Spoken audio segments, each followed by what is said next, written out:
আবু বকর সিদ্দিক রাদিয়াল্লাহু আনহু তিনি মনে করতেন এই জাতীয় ব্যাংকের, স্টেট ব্যাংকের সমস্ত টাকা জনগণের, এই টাকা খরচ করতেছিল জনগণের কাছে জানাইয়া তারপরে তাদের মধ্যে এই টাকা ব্যয় করতে হবে। এই টাকা সরকার প্রদানের কোনো অধিকার এই টাকার উপরে নাই। আবু বকর সিদ্দিক রাদিয়াল্লাহু আনহু যুগ গেল, এটা ছিল ওনার ইজতিহাদ। উমর বিন খাত্তাব রাদিয়াল্লাহু আনহুর ইজতিহাদও ঠিক এরকমই ছিল। এটা সরকারি টাকা, জনগণের বাইতুল মাল। হযরত উসমান, সাইয়েদনা ইমাম মাওলা আলী, তাদের চারজনের অবস্থা একই ধরনের। এই টাকাগুলো কার? মুসলিম জনগণের, দেশবাসীর এই টাকা। তাদের পরে রাজত্বের অধিকারী হইলেন আমিরে মুয়াবিয়া রাদিয়াল্লাহু আনহু। ওনার ইজতিহাদ হইল এই বাইতুল মালের টাকার উপরে সর্বময় ক্ষমতার অধিকারী হবে সরকার প্রধান। তাহলে কি ওনার ইজতিহাদ বদলা গেল না তাদের চাইতে? আমিরে মুয়াবিয়া রাদিয়াল্লাহু আনহুকে সাহাবী থেকে বাদ দেওয়ার ক্ষমতা কার আছে? আছে কেউ? তাহলে ওনাকে যদি বাদ দিতে না পারে, এটা হলো ওনার ইজতিহাদ। ইজতিহাদ মানে কি? গবেষণা। আপনি ইজতিহাদ করে যদি শুদ্ধ মতের প্রতিষ্ঠা করতে পারেন, আপনি 2টা সওয়াব পাইবেন। কয়টা? 2টা। তবে আগে আপনার মধ্যে গবেষণার, ইজতিহাদ করার মতো যোগ্যতা, জ্ঞান, এলেম থাকতে হবে। ইজতিহাদ করে যদি মুস্তাহিদ ব্যক্তি ভুল করে, ভুল করলে 1টা সওয়াব পাবেন। আর যদি মুস্তাহিদ ব্যক্তি ইজতিহাদ করিয়া শুদ্ধ ইজতিহাদ করতে পারেন, তিনি পাইবেন কয়টা সওয়াব? 2টা। এবার আমিরে মুয়াবিয়া রাদিয়াল্লাহু আনহুর ইজতিহাদ এটা, তার মতো যোগ্যতা সম্পন্ন আর তো কেউ সাহাবীর মধ্যে পড়ে আর নাই। বাকি সবাই তো ফুলাফান নাকি? ওই যে আবু বকর সিদ্দিক নাই, উমর বিন খাত্তাব নাই, মাওলা আলী নাই, উসমান জিন নোরাইন নাই, তারপরে এই কি কয় আমের জুবাইর রাদিয়াল্লাহু আনহু নাই, তালহা রাদিয়াল্লাহু আনহু নাই। তারা তো মুরব্বী মানুষ, মুরব্বী একজনও নাই। ওই মুরব্বীদের শ্রেণীর মানুষ হইল আমিরে মুয়াবিয়া, মুরব্বীদের সঙ্গের লোক। এরপরে যত সাহাবীরা আছেন আমিরে মুয়াবিয়ার পর, হেরা তো বেশি ফুলাফান। ঠিক আছে নি? ফুলাফানের ইজতিহাদ তো ফুলাফানের মতোই হবে নাকি? মুরব্বী লোকের ইজতিহাদ মুরব্বী লোকের মতো হবে। তিনি ইজতিহাদ করে নিয়েছেন এটা সরকার প্রধানের সম্পদ। সরকার প্রধান নিজ ইচ্ছা অনুযায়ী জনগণের উন্নয়নের জন্য যে কোনো কাজে তিনি এই টাকা ব্যয় করতে পারবেন, কারো কাছ থেকে অনুমতি নিতে হবে না। এটা আমিরে মুয়াবিয়া রাদিয়াল্লাহু আনহুর ইজতিহাদ। শেষ পর্যন্ত এই মতই সবাই মাইনা নিল। তারা চলে গেছেন, তাদের মত আরো কিছু লোকে মাইনা নিছেন। ঠিক এরকম যে লোকেরা জান্নাতি হবে, এরা আবার এইভাবে ইজতিহাদের ক্ষেত্রে যাইয়া তারা 4 দলে ভাগ হয়ে গেছে। কয় দলে? 4 দলে। এদের নাম কি? প্রথম ভাগের নাম হইল ইমাম আবু হানিফা রাদিয়াল্লাহু আনহু, হানাফি মাযহাব। দ্বিতীয় ভাগের নাম শাফি মাযহাব, মালিকি মাযহাব। দ্বিতীয় ভাগের নাম কি? মালিকি মাযহাব। তৃতীয় ভাগের নাম শাফিঈ মাযহাব। চতুর্থ ভাগের নাম হাম্বলি মাযহাব। এই 4 ভাগে ভাগ হয়ে গেল গা। যে লোকেরা জান্নাতি হবে, একটি মাত্র দল আমার হুজুর পাকের ঘোষণা দেওয়া। এই মানুষগুলোকে চিহ্নিত করে রাখতে হবে। এই 4 দলের কোনো একটি মানুষ জাহান্নামী না। আমরা বুঝতে পারলাম। আল্লাহর কোরআনের দিকে যখন আপনি কেছিলাম যে সূক্ষ্ম দৃষ্টি আল্লাহর কোরআনে রাখতে হবে। এবার দেখেন, জান্নাতি লোকদেরকে আমি দেখায় দিতেছি। দেখায় দিলে তো পরে আর আমের কোনো সমস্যা নাই। ইল্লাল মাওয়াদ্দাতা ফিল কুরবা, আল্লাহ তাআলা কয়, কুল লা আসআলুকুম আলাইহি আজরান ইল্লাল মাওয়াদ্দাতা ফিল কুরবা। আল্লাহুম্মা সাল্লি বিসমিল্লাহ محمد وعلى مولانا محمد اللهم صل মাওলানা মুহাম্মদ ওয়া আলা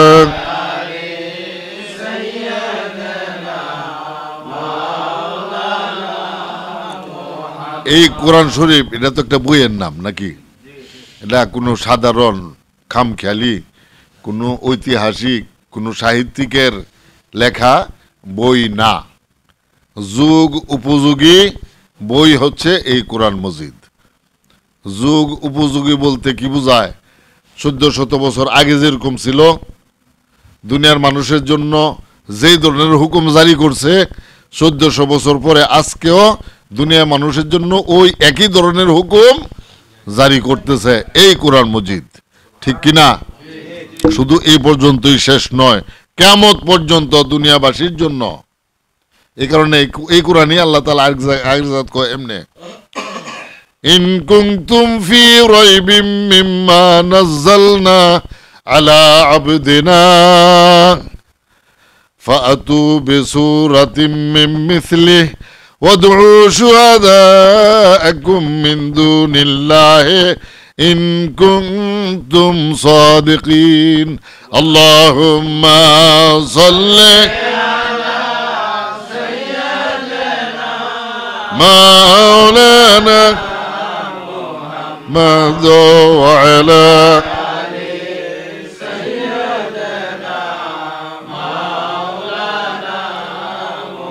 আল্লাহ রাব্বুল আলামিন বলে দিয়েছেন, ইন কুনতুম ফি রাইবিম মিম্মা নাযালনা আলা আবদিনা। এখানে আবদিনা শব্দের অর্থ হলো নবী মুহাম্মদ সাল্লাল্লাহু তাআলা আলাইহি ওয়াসাল্লাম। রাইবুন অর্থ সন্দেহ, রাইবুন অর্থ কি? মিম্মা নাযালনা, যা আমি অবতীর্ণ করেছি। এবার আল্লাহ তাআলা কয়, আমি যা অবতীর্ণ করেছি নাজিল করেছি পৃথিবীর মধ্যে আমার বান্দার নিকটে, এই ব্যাপারে যদি তোমাদের, এবার জনগণকে বলতেছেন আল্লাহ তাআলা, যাদের জন্য আল্লাহ কোরআন শরীফ দান করছেন তাদেরকে বলতেছেন। কারণ এই যাদের জন্য কোরআন শরীফ আল্লাহ তাআলা দিয়েছেন তাদের অনেকেই এই কোরআন শরীফকে মানতে রাজি না, এই জন্য সকলকে আল্লাহ তাআলা বলতেছেন, যদি তোমরা কেউ আমার এই কোরআন সম্পর্কে সন্দেহ করে থাকো ফাতু বিসূরাতিম মিন মিসলিহি, তাহলে আনো দেখি এই কোরআন শরীফের সমকক্ষ কোনো একটা সূরা তোমরা খাড়ি করে আনো যদি সত্যবাদী হও। এই চ্যালেঞ্জ আল্লাহ তাআলা দেয়া দিয়েছেন এই দুনিয়ার মানুষকে। এই চ্যালেঞ্জের সীমানা কোন পর্যন্ত? কিয়ামত পর্যন্ত। এই কোরআন মজিদ প্রত্যেক যুগের মানুষের জন্য উপযোগী নিয়ম পদ্ধতি বিধান এই কোরআন মজিদ। তাই এই কোরআন মজিদেই আল্লাহ তাআলা বলতেছেন কি, ইল্লাল মাওয়াদ্দাতা ফিল কুরবা। নবী মুহাম্মদ সাল্লাল্লাহু তাআলা আলাইহি ওয়া আলিহি ওয়াসাল্লামের আওলাদগণকে মহব্বত করা ইমানদার মানুষের উপরে কর্তব্য। ইমানদারদের উপরে কি কর্তব্য? এইবার ওই যে 73 দল থেকে যেই দল জান্নাতি হবে তাদের চিহ্ন এবার আপনি পেয়ে যাবেন। আপনার ভিতরে এলেম থাক বা না থাক, আপনি যখন ওইখানে নিয়ে যাবেন, এটা হচ্ছে মিয়ারে হক। এটা মিয়ারে হক, এটাকেই বলা হয়। আপনি যখন সেখানে যাবেন ওইখানে দাঁড়ায় থাইকা, কোনখানে? যেদিন এই কোরআন শরীফ নাজিল হইল আরো 1400 বছর আগে, ওইখানে যায় আপনি দাঁড়াবেন। প্রত্যেককে বলতেছি, ওইখানে দাঁড়ায় আপনি যেদিন পার হয়ে গেল গা ওই দিনের দিকে তাকাবেন, এবং যে দিনগুলো সামনে থেকে আসতেছে আপনার নিকটে এই দিনের দিকে, এই সময়গুলোর দিকে আপনি তাকাবেন। ওইখানে দাঁড়ায়া তাকায়া দেখবেন কি আল্লাহ তাআলা বলে দিছে রাসূলের আওলাদগণকে ভালোবাসতে হবে। এ তো সহজ বাংলা অর্থ এরকম, রাসূলের সন্তানদেরকে ভালোবাসতে হবে।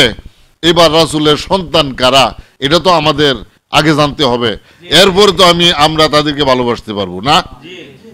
রাসূলের সন্তান হচ্ছেন ফাতেমাতুজ জাহরা রাদিয়াল্লাহু আনহা।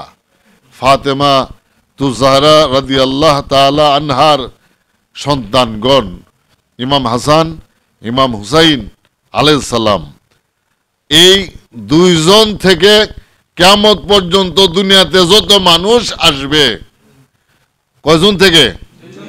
কি কি দুজনের নাম কি? ইমাম হাসান, ইমাম হুসাইন। এই দুইজন মানুষ থেকে পৃথিবীর মধ্যে যত মানুষের জন্ম হবে কিয়ামত পর্যন্ত, এমন প্রত্যেকটা মানুষ আওলাদে রসুল। প্রত্যেকটা মানুষ কি? আওলাদে রসুল। আমরা তো এখানে যারা বসলাম, আমরা তো কেউ আওলাদে রসুল না, তাই বলে কি আমরা মানুষ না? এখন আমরা যদি মুমিন হইতে চাই, আমাদেরকে কি করতে হবে? আওলাদে রসুলদেরকে মহব্বত করতে হবে। বাস, আমাদের ইমান ঠিক থেকে যাবে। আমাদের ইমান কি হবে? মজবুত হবে, সঠিক হবে। এটা আল্লাহর কোরআনের কথা, আমাদের কথা না। এখন আমরা যখন ইমানকে মজবুত করলাম রাসূলের আওলাদগণকে মহব্বতের মাধ্যমে, এবার আপনারা দেখেন এই রাসূলের আওলাদগণের মধ্যে যিনি প্রধান ছিলেন ইমাম হাসান, যিনি দ্বিতীয় ছিলেন ইমাম হুসাইন, তাদের দুইজনকেই তো এই পৃথিবীর মানুষেরা শহীদ করে ফেলেছে। করে কি করে নাই? অমুসলিমরা করছে তো নাকি? কারা করছে? মুসলমান দাবিদার লোকেরাই। ইমাম হাসান আলাইহিস সালামকে কারা শহীদ করলো? অমুসলিমরা না। ইমাম হাসান আলাইহিস সালামকে তো আরো বেশি কাছের মানুষে তাকে শহীদ করলো। কেডা? ওনার স্ত্রী। দুনিয়ার মধ্যে তোমার যে নিজের বউরে বেশি বিশ্বাস করে, করে কি করে না? ইমাম হাসান আলাইহিস সালামকে তার বউ বিষ খাওয়াইয়া শহীদ করে দিল। মুসলমান আর কাফেরও তো বিয়া হয় না, হয় কি? তাহলে বোঝা গেল ইমাম হাসান আলাইহিস সালামের বউ মূলত কাফের ছিল না, মুসলিম ছিল। শহীদ করার পরে সে কাফের হইতে পারে। হ্যাঁ, ইমাম হুসাইন আলাইহিস সালাম শহীদ হয়ে গেলেন। ইমাম হুসাইন কি রাসূল পাকের আওলাদ, ইমাম হাসান হুজুর পাকের আওলাদ। আল্লাহ তাআলা বলে দিয়েছেন, আমার আওলাদগণকে, রাসূলের আওলাদগণকে মহব্বত করো, প্রত্যেক মুমিনের ইমানি দায়িত্ব। রাসূলের আওলাদগণকে যারা হত্যা করলো এরা তো নামাজি, কোরআন হাদিসওয়ালা। এইবার আপনি চিহ্নিত করবেন ওই ৭২ জাহান্নামী দল। ৭২ জাহান্নামী দলের চিহ্নিত এইখান থেকে হয়ে যাবে। ইমাম হাসান, ইমাম হুসাইন আলাইহিস সালাম আর শহীদের মাধ্যমে, শাহাদতের মাধ্যমে চিহ্নিত হয়ে গেল।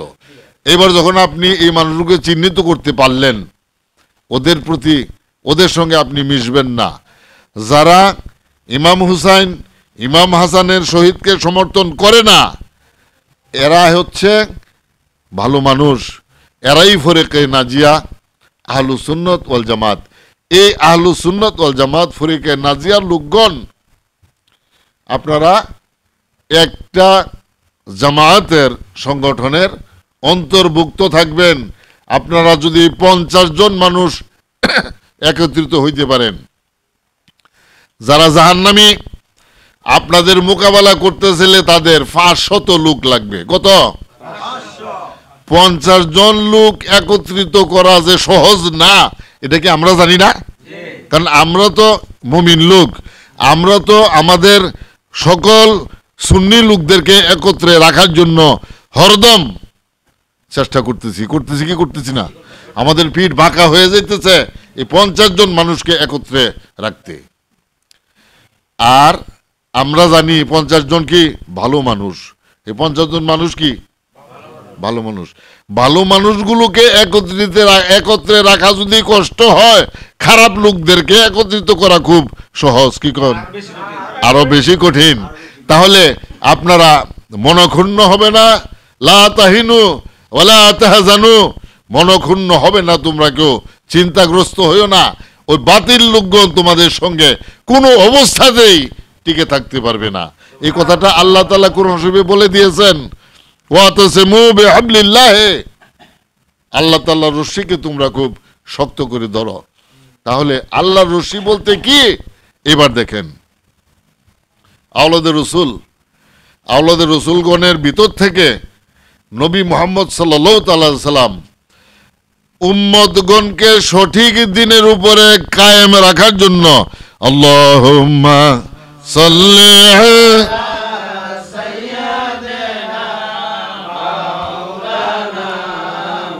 محمد وعلى سيدنا সঠিক রাস্তার উপর প্রতিষ্ঠিত রাখার জন্য ভালো মানুষদেরকে একত্রিত রাখার জন্য তরিকা পদ্ধতি নিয়ম আল্লাহ তাআলা বলে দিয়েছেন ওয়াতাসিমু বিহাবলিল্লাহ তোমরা আল্লাহর রশিকে শক্ত করে ধরে থাকো এই ব্যবস্থাটা হুজুর পাক দুনিয়াবাসীদের জন্য করে দিয়ে গিয়েছেন মুসলিম জাহানের 12 জন ইমাম আছে কয়জন 12 জন ইমাম আছে এই 12 জন ইমাম হচ্ছে আমাদের এই নিশান তাদের আমল আখলাক আকীদা বিশ্বাস অনুযায়ী আমার আমল আখলাক আকীদা বিশ্বাস ঠিক করতে হবে 12 জন মানুষ ধরেই কিন্তু বিভ্রান্ত হইতে পারে না 12 জনের মধ্যে এক নাম্বার কেডা এটা জানুন সাইয়েদানা ইমাম মাওলা আলী মুশকিল কুশা আলাইহিস সালাম সুবহানাল্লাহ দুই নম্বর ব্যক্তির নাম হচ্ছে সাইয়েদানা ইমাম হাসান আলাইহিস সালাম 3 নম্বর ব্যক্তির নাম সাইয়েদানা হযরত ইমাম হুসাইন আলাইহিস সালাম 4 নম্বর ব্যক্তি ইমাম আলী আওসাদ আলাইহিস সালাম আলী আওসাদ কইছি দেখে আমরা বুঝছি চিন্না অনেকেই ইমাম জয়নুল আবদিন কইলে এক বেটা রাইছি না আসলে ওনার নাম জয়নুল আবদিন না বাবা ওনার নাম রাখছে আলী আওসাদ দুনিয়ার মানুষে পরে ওনারে বানাইছে জয়নুল আবদিন তো বাপের রাহা নাম বেশি বালা না দুনিয়ার মানুষের রাহাটা বালা বাপেরটা বালা না ওনার বাবার ছেলে ছিল 3 জন কয় ছেলে 3 জন সাইয়েদানা ইমাম হুসাইন নিজের জন্মদাতা বাবাকে এত মহব্বত করতেন যে নিজের 3 সন্তানের নাম রাখা দিছে আলী সুবহানাল্লাহ কইন সন্তান হইছে ছেলে 3 জন আর 3 জন ছেলের এই নাম রাখছে কি আলী এবার কইলে আমরা চিনবেন কিবা এক বাপের 3 ছেলে 3 ছেলের নাম আলী এবার চিনবার ব্যবস্থা আবার উনি করতেছেন বড় ছেলের নাম দিচ্ছে আলী আকবর আকবর অর্থ বড় বুঝুন না তাহলে হুসাইন আলাইহিস সালামের বড় ছেলের নাম কি আলী আকবর 2 নম্বর ছেলের নাম আলী আওসাদ আওসাদ অর্থ মধ্যম আওসাদ অর্থ কি মধ্যম তো 2 নম্বর ছেলের নাম মধ্যম আলী বুঝছে এবার চিনো যেত না মধ্যম আলী এদিকে আসো কয়ে ডাক দিলে কেডাইবো আলী আকবর আইবো কেডাইবো আলী আওসাদ মধ্যম আলী ছোট ছেলের নাম রাখছে আলী আসগর আসগর তো ছোট বড় ফুতো আলী 2 নম্বর ফুতো আলী 3 নম্বর ফুতো কি আলী আলী আকবর আলী আওসাদ আলী আসগর আলী আসগর আলী আকবর কজন হইছে এই 2 জন একজন বাবার কুলো আর একজন বাবার চোখের সামনে কারবালার জমিনে মুসলমানদের হাতে শহীদ হয়ে গিয়েছেন ইন্না লিল্লাহি ওয়া ইন্না ইলাইহি রাজিউন দ্বিতীয় নম্বরের আলী আলী আওসাদ জিন্দা ছিলেন তিনি মুসলমানগণের কত নম্বরের ইমাম 4 নম্বরের ইমাম তিনি মুসলমানদের কত নম্বরের ইমাম 4 নম্বরের ইমাম আমি 12 জন ইমামের কথা বলি নাই এই মাত্র বলে 4 জন গেল বাবার শহীদ 2 ভাইকে শহীদ করা জন্মদানকারী বাবাকে শহীদ করা কারো কাছে শুনে না নিজের 2 চোখে এই চর্ম চোখে তিনি দেখেছেন কারবালায় উপস্থিত থাইকা সন্তানের সামনে বাবাকে মেরে ফেলাইছে এবং তার ছোট ভাই এবং তার বড় ভাইকে মেরে ফেলাইছে এই নামাজি মুসলমান কোরআন হাদিস ওয়ালা লোকেরা 7,000-এর মতো ছিল ওদের সঙ্গে শুধু কোরআনেরই হাফেজ এমন 82,000 মুসলমান এই বাড়ির এই কিছু মানুষকে হত্যা করার জন্য একত্রিত হয়েছিল এবার মাফ কাটিয়ে আপনি ওইখানে যাবেন শুধু কারবালার ময়দানে যাবেন ওইখানে গেলেই জান্নাতি আর জাহান্নামী আপনার সামনে কি পরিষ্কার হয়ে যাবে আপনি দরকার নাই ওখানে যাওয়ার ওখানে যাইতেছিলে তো লেফার লাগবে অনেক বেশি না আপনি 12 জন ইমামকে চিন্তা রাখেন না কয়জন 12 জন। 12 জন ইমামকে যখন আপনি চিন্তা রাখবেন, আপনাকে বিভ্রান্ত করার ক্ষমতা কারো নাই, আপনাকে শয়তান মুরিদ করানোর মতো কোনো সুযোগ নাই। আর আমার হুজুর পাকের উম্মত যে 73 দলে ভাগ হবে, 72 দল হবে শয়তান, এক দল হবে মুমিন মুসলিম ফরকে নাজিয়া আহলুস সুন্নাত ওয়াল জামাত। এই লোকদের মধ্যে 12 জন ইমামের মহব্বত থাকবে। এই 12 জন ইমামের মহব্বত যাদের অন্তরে আছে, তারাই 1 নাম্বার ফরকে নাজিয়া আহলুস সুন্নাত ওয়াল জামাত। এখন 5 নাম্বারের ইমামের নাম হলো ইমাম মোহাম্মদ বাকের রাদিয়াল্লাহু তাআলা আনহু। 6 নম্বরের ইমামের নাম হলো ইমাম জাফর সাদেক রাদিয়াল্লাহু আনহু। 7 নম্বরের ইমাম ইমাম মুসা কাজেম রাদিয়াল্লাহু তাআলা আনহু। 8 নম্বরের ইমাম ইমাম আলী রেজা রাদিয়াল্লাহু আনহু। 9 নম্বরের ইমাম ইমাম হাসান আসকারি ইমাম তাকি রাদিয়াল্লাহু আনহু। 10 নম্বরের ইমাম ইমাম নকি রাদিয়াল্লাহু আনহু। 11 নম্বরের ইমাম ইমাম হাসান আসকারি রাদিয়াল্লাহু আনহু। 12 নম্বরের ইমাম ইমাম তরিকত গৌসে পাক শেখ আব্দুল কাদের জিলানী রাদিয়াল্লাহু তাআলা আনহু। আপনি 12 জন ইমামকে চিহ্নিত করে রাখবেন। এই 12 জন ইমাম দুনিয়াতে যেভাবে চলেছেন, আপনি ওই 12 জনের দেখানো পথ অনুযায়ী চলবেন, শয়তান আপনাকে তার দলে নিতে পারবে না। এই 12 জন ইমামের ভিতর থেকে 6 নম্বরের ইমামের কি নাম কইলাম? ইমাম জাফর সাদেক। 6 নম্বরের ইমাম সাহেবের নাম কি? ইমাম জাফর সাদেক। তিনি বলতেছেন, আল্লাহ তাআলা বলে দিয়েছেন, আল্লাহর রশিকে শক্ত করে মজবুত করে ধরে থাকো, আর আল্লাহর রশি আমরা এই আওলাদে রাসূলের। সুবহানাল্লাহ বলেন সকলে। এবার বুঝতে পেরেছেন আল্লাহর রশি কে? আল্লাহর রশি কোরআন না, আল্লাহর রশি হাদিস না, আল্লাহর রশি এই বিশ্বের বড় বড় আলেম ওলামারা না, আল্লাহর রশি এই পৃথিবীর বড় বড় ইমাম সাহেবগণ না। আল্লাহ তাআলার রশি হচ্ছে কারা? আওলাদে রাসূলগণ। আল্লাহ তাআলা তাদের কথা বলেছেন কি?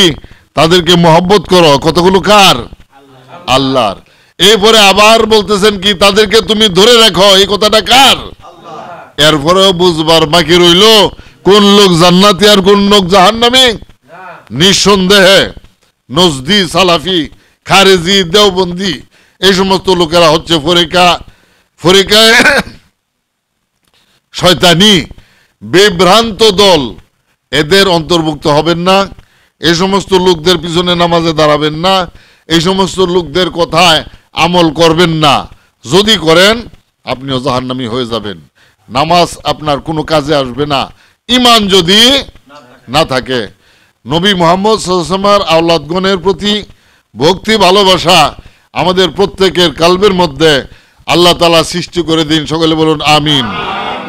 এবং আল্লাহর রশি আওলাদের রাসূলগণকে শক্ত করে ধরে রেখে নামাজ, রোজা, হজ, যাকাত, ওযু গোসল করে এখান থেকে বিধান নেওয়ার তৌফিক রব্বুল আলামিন আমাদের সকলকে দান করুন। সকলে বলুন আমিন। ওয়া আখিরু দাওয়ানা আলহামদুলিল্লাহি রাব্বিল আলামিন। বারাকাল্লাহু লানা ওয়া লাকুম ওয়া নাফা'না ওয়া ইয়্যাকুম। ইয়া নবী সালাম আলাইকা ইয়া রাসূল সালাম আলাইকা বাইনাল মা'i ওয়াদ-দীন। আউযু বিল্লাহি মিনাশ শাইতানির রাজীম। বিসমিল্লাহির রহমানির রহিম। واعتصموا بحبل الله جميعا ولا تفرقوا فيه. وقال أيضا إن الله وملائكته يصلون على النبي يا أيها الذين آمنوا صلوا عليه وسلموا تسليما. اللهم صل على سيدنا مولانا محمد وعلى سيدنا محمد اللهم صل مولانا محمد وعلى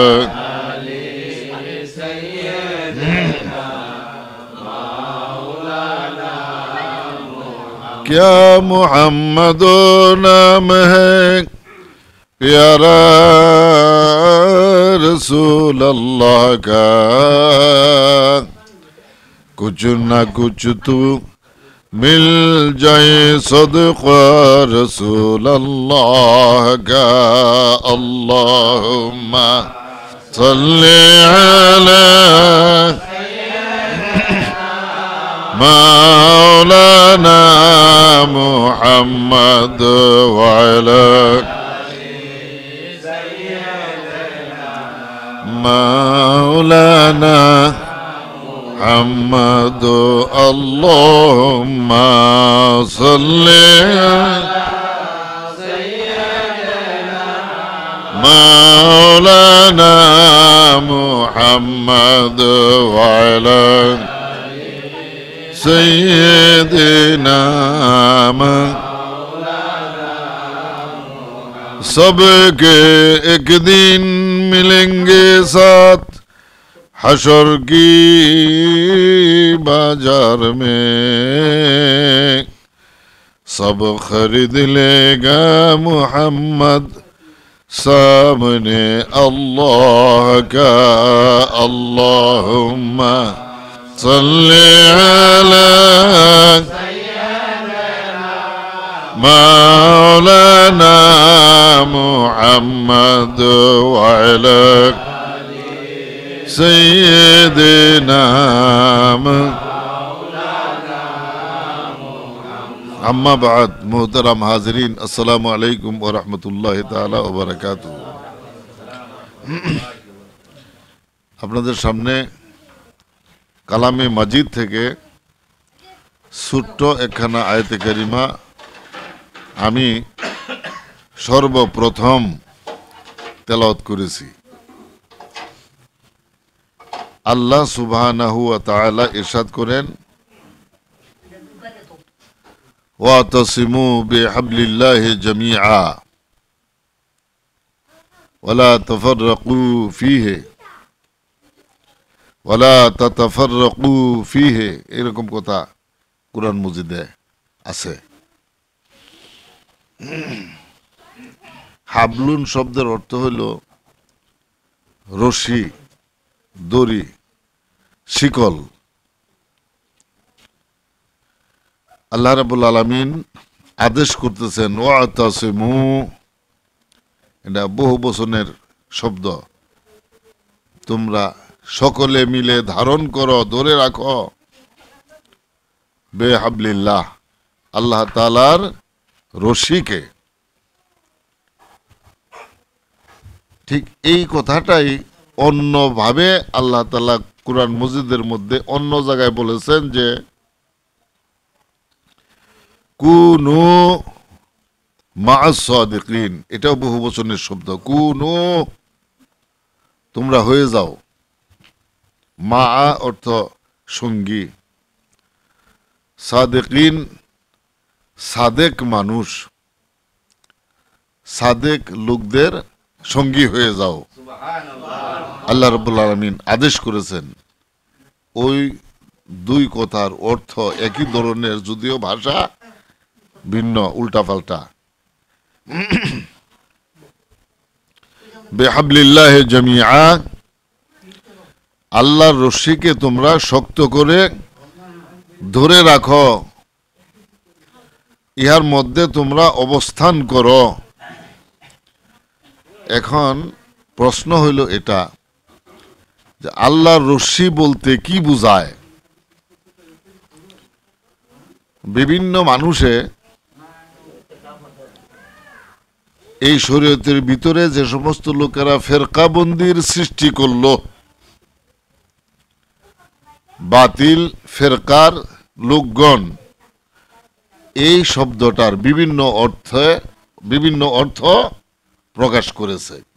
কেউ কইছে হাবলুল্লাহ অর্থ আল্লাহর কুরআন, কেউ বলতেছে নবী মুহাম্মদ সাল্লাল্লাহু তাআলা আলাইহি সাল্লামের হাদিস। এইভাবে মুসলমানদের ভিতরে বিভিন্ন দল উপদলের সৃষ্টি করে দিয়েছে।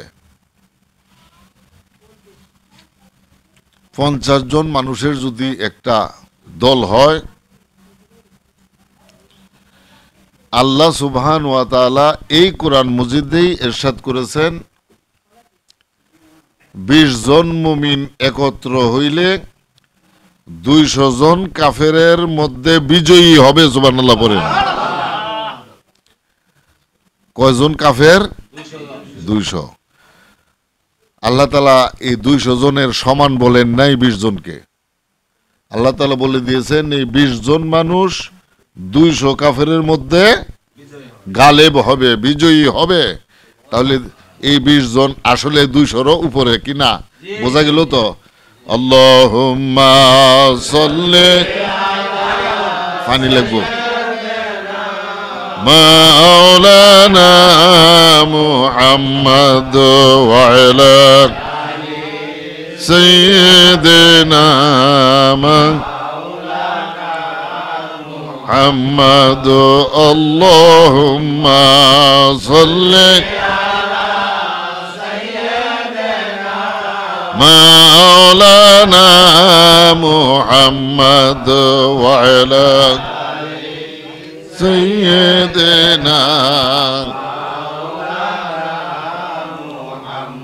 আমি বলেছিলাম 50 জনের কথা, ঠিক না? আপনারা 50 জন এক দলের মানুষ যদি এক মতের উপরে থাকেন, তাইলে 50 জনের মোকাবেলা করার জন্য কাফের কয়টা দরকার? 500। এই হিসাব অনুযায়ী 500 দরকার। 50 জন মানুষকে একত্রিত করা খুব সহজ না। ঠিক করলাম না ভুল করলাম? তাহলে 50 জন মানুষকে একত্রিত করা, একটা সংগঠনের অন্তর্ভুক্ত করে দেওয়া, একটা দলের মধ্যে রেখে দেওয়া যদি সহজ না হয়, এই 50 জনের বিপক্ষে থাকতে হবে 500 জন। ওই 500 জন একত্রিত হওয়া কি সহজ? ওরা আপনার বিপক্ষের লোকগণ, বাতিল পন্থীগণ সংগঠিতই হইতে পারবে না। এজন্য আল্লাহ রাব্বুল আলামিন আদেশ করেছেন আল্লাহর রশিকে তোমরা শক্ত করে ধরে থাকো, লা তাফাররাকু, এবং এখান থেকে এই রশি থেকে তোমরা বিচ্ছিন্ন হইও না। এই কথাগুলো কার? আল্লাহ তাআলার। আল্লাহ তাআলা নিষেধ করেছেন যদি আমরা বিচ্ছিন্ন হইয়া যাই,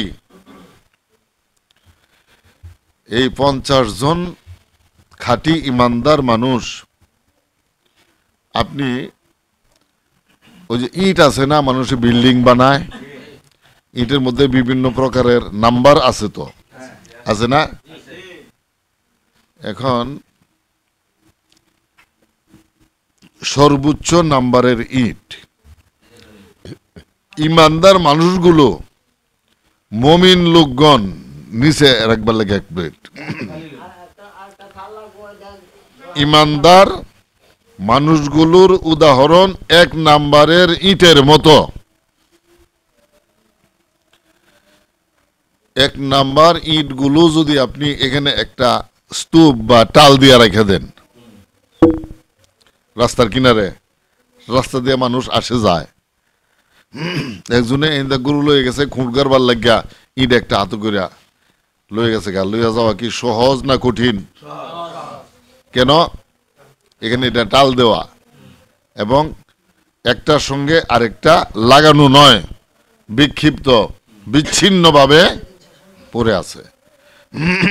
এগুলোকে যদি একটা বালু আর সিমেন্ট দিয়া গাঁথুনির মাধ্যমে 50 খানা ইটকে যদি এক জায়গায় আপনি সংরক্ষণ করেন, বালু সিমেন্ট দেয়া গাঁথুনি দিয়া দেন, একটা ওয়াল হয়ে যাবে।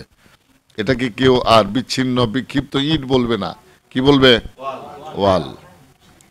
এরপরে আরেকজনরে কোন যে ওয়ালের একটা ইট খুললে লইয়াও নিতে পারবো? নিতে পারবে না। ঠিক এরকম আপনারা ভালো মানুষ, যদি এক সংগঠনের অন্তর্ভুক্ত না থাকেন, আল্লাহ তাআলা কয় লা তাত্তাবিউ খুতাতিশ শাইতান, শয়তানের পায়ের চিহ্নের অনুসরণ তোমরা করবে না। কেন করবে না? পরে আল্লাহ তাআলা আবার কইতেছে আল্লাহুম্মা সাল্লি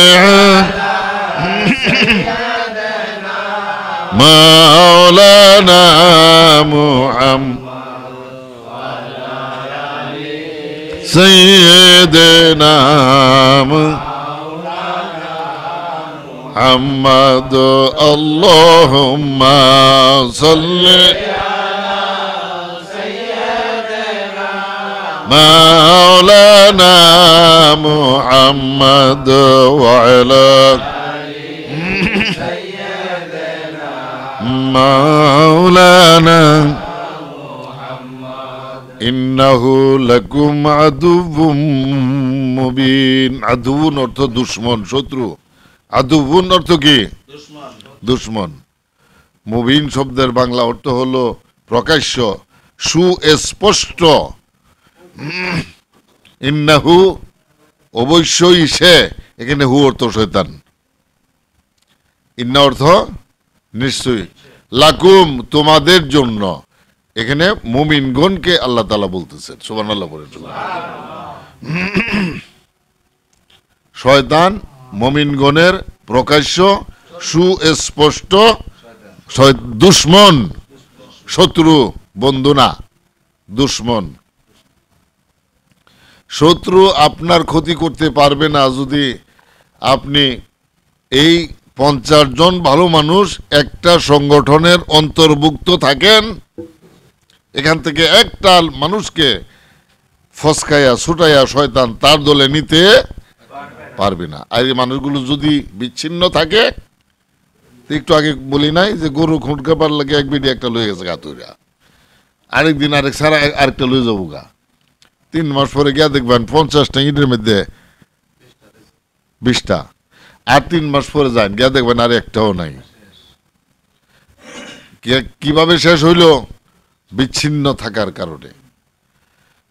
মুমিনগণ, হাক্কানি গুরু মুর্শিদের মুরিদগণ এইভাবে একত্রিত থাকতে হবে, বিচ্ছিন্ন বিক্ষিপ্ত থাকতে পারবে না।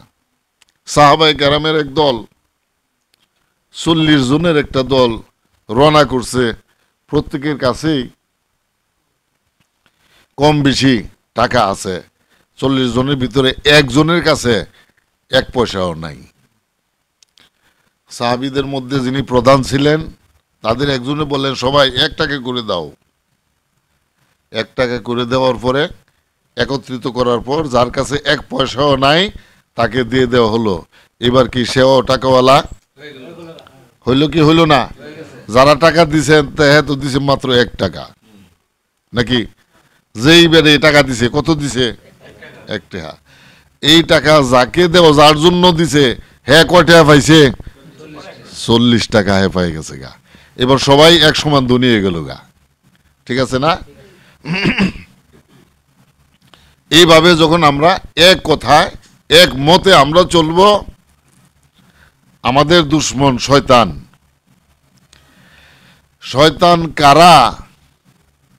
এদেরকে যদি আমরা না চিনি, তাহলে শয়তান থেকে দূরে থাকা কি আমাদের দ্বারা সম্ভব হইব?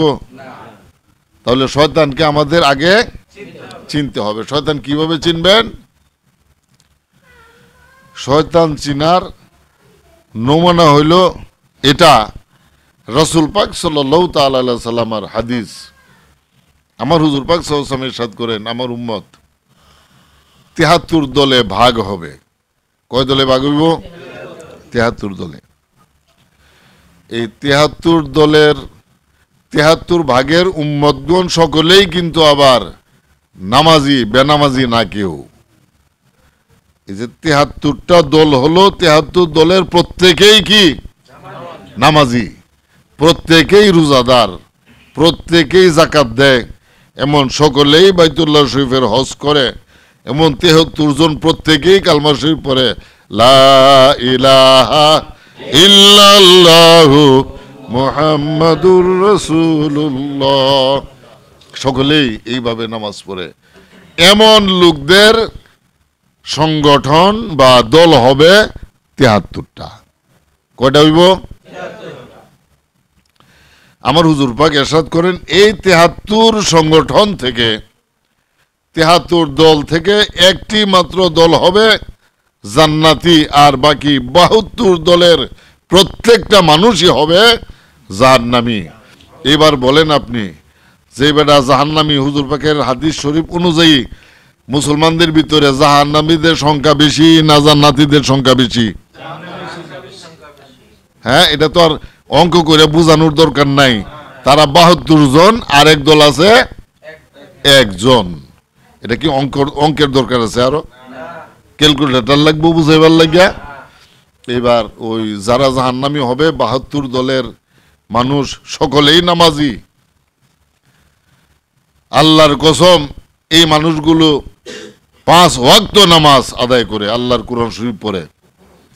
এই মানুষগুলো হুজুর পাক সাল্লাল্লাহু আলাইহি ওয়াসাল্লামের হাদিস শরীফ পড়ে। এই মানুষগুলো রমজান মাস আইলে রোজা রাখে, একটা রোজা কম করে না। তারা চাঁদ দেখা রোজা ভাঙ্গে, চাঁদ দেখা রোজা শুরু করে। এবার বলেন, জান্নাতি লোকদেরকে আপনি কিভাবে বের করবেন? যারা জান্নাতি তারাও নামাজ পড়ে, আল্লাহ রাসূল পাকের হাদিস শরীফ মোতাবেক যারা জাহান্নামী তারাও নামাজ পড়ে। তাহলে আপনি চিহ্নিত করবেন কিভাবে? চিনার বাও কি? চেনার মতো কোনো ব্যবস্থা নাই। এখন যদি রাসূল পাক সাল্লাল্লাহু তাআলা আলাইহি সাল্লামার হাদিস শরীফের দিকে, আল্লাহ রাব্বুল আলামিনের কোরআন মজিদের দিকে আপনি সূক্ষ্ম দৃষ্টি করেন। সূক্ষ্ম দৃষ্টি মানে কি? একেবারে চুচেরা পর্যন্ত কোরআন শরীফের ব্যাখ্যা তাফসীর সহ যখন আপনি কোরআন শরীফ পড়বেন, শয়তানদের করা তাফসীরও এই কোরআন শরীফের পৃথিবীতে এখনো অনেক আছে। কার করা? শয়তানের করা তাফসীর। তাইলে শয়তান যদি আল্লাহ কোরআনের তাফসীর করে, মুমিনরা কি করে নাই? মুমিনদের তাফসীরও এই কোরআন শরীফের আছে। এখন মুমিনদেরকে আপনি আগে চিহ্নিত করেন, একটা লোক আগে চিহ্নিত করেন, এরপরে সমস্ত মুমিনগণ আপনার ক্যালকুলেটরের মধ্যে, আপনার হিসাবের ভিতরে এসে যাবে যদি একজন মানুষকে আপনি চিহ্নিত করতে পারেন।